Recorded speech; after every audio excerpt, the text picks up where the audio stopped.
Hello ladies and gentlemen, I am Gabriel Pack. Today I am going to show just a few moves of what you can do in self-defense if you're ever in trouble or you need to get your lunch money back, or even if you're going to go to the grocery store and you need to fight someone for the last thing of bread, or someone's going to steal your purse. Baby, this is a tape for you, so hope you end up liking a little bit. I'm going to do a lot of this stuff is just kind of basic. There's not really a lot of formality to it, but it's just something that you would learn, and if you really needed to do it, then you really can. So a lot of it's just regular things. But anyway, let's go ahead and get started. Today is my friend. I am actually going to call him Bob. He obviously doesn't have any arms to it, and his name's not really actually Bob, but you know, he's going to be Bob for today. Bob the Iron, I don't know, whatever you call him. Most people in situations, like in women specifically, they get into situations where, you know, the man is a bully, he's kind of a wife beater, and he just really wants to treat the woman bad. But what he'll mostly do is because, you know, men are never to strike a woman, and you know, women take that for granted that a man's not going to strike them, but they don't think about other things that a man might do to them. Usually in a situation, a man will literally just choke the woman right around the throat, just kind of as a mechanism like, hey, I'm in charge, I am the man around here, and you don't need to be fighting back. Well, a lot of women don't really know what to do. A lot of it, they try to grab a hold of the man's hands to try to pull it apart. You know, but man, I mean, they're normally stronger than women, so they really don't have the strength to get rid of it. What a lot of women need to learn is like the way a man's arms. Man's arms usually like this, so they're kind of in a position like this. What you got to do is be able to, if you turn your body, obviously he's going to be choking, but if you ever turn your body, you have two arms. What you want to do is, whenever they're choking you, bring your body down. So what that does in the situation is, like, I'm like this. This is going to be our, they bring their body down, pulls your arm away from their neck, one hand, and then you go ahead and bring it around. But you always want to keep your arm very tight when you're doing that, because if you do it like this, you're hurting the back of your shoulder. You don't ever want to hurt the back of your shoulder, because you're just continuing to injure yourself even more. What you want to do is just tighten up your arm as much as you possibly can, swing over. You swing over, then you kind of, what you do is you knock first their left hand off, and then you knock their right hand off. So what you want to do is, I'm getting choked, I want to bring it over like this. And what that does is that breaks the hold, pulls the man down like this, and if you have to, you can either run, but if you're going to run, what you kind of want to do, so you can slow him down from chasing after you, this is only if it's a stranger. If your husband, if he knows that you're doing that, he'll leave you alone, probably, or he'll at least try to put you in another position. What he'll try to do is to bear hug you. A lot of men do to other men in this situation, they put them in what you call the full Nelson.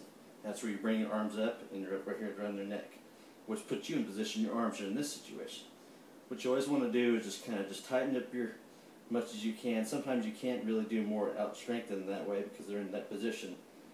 But you do that, you do this, and you put your body in this situation, it kind of brings their feet off the ground, and it puts their arms in an awkward position, because what it does, it puts pressure right here on the back of their arm, and they usually can't take that, because that starts to hurt after a while, and the more pressure you start putting on, the less likely they are to keep hanging on. But what they'll do is they'll lock their hands in this position, and sometimes when in that position, you can find the nearest wall and literally just push them up against their nearest wall, which is probably, in this case, this goes to the washer and dryer. This wall's not strong enough. You'll push them all the way back where you're in the middle of that, and that'll kind of break some of that away.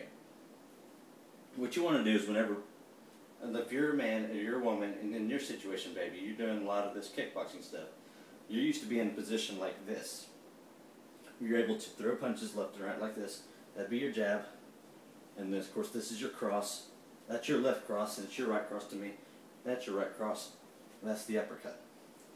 Well, uppercut usually is more of an item that actually burns more energy than this punch and this punch. The uppercut's usually to go right here in your rib section, if you're trying to hurt somebody, or you can push them under their chin.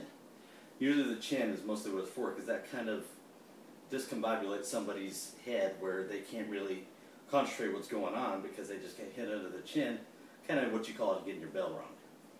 And so whenever you get your bell rung, you just don't, you kind of lose your balance, you kind of lose your confidence in yourself, and you kind of wane back. So whenever you wane back after you give them an uppercut under their chin, hoping that they're going to block it, because a lot of people tend to do is block it. They see it, something like that, they'll block their hit. Well, whenever they block their hit, they have an arm free.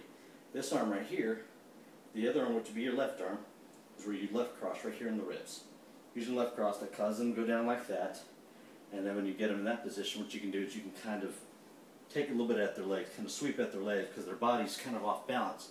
They have this leg kind of lingering because they're off balance. What you do is you kick that leg, swing them around, and then they start trying to overcompensate with their right leg, and which causes them to end up falling. So that's what you want to do. If a man's ever in a position, maybe like I said for you, you know what to do. If you can just do your left hook or your right hook, however you want to do it, up under either the chin or right here in the ribs, that'll either cause, if you do it under the ribs, I didn't tell you this part, if you do it under the ribs, they kind of back off like this. I mean, because the men, they're not going to hit a woman back, so they're going to know better and just kind of do that.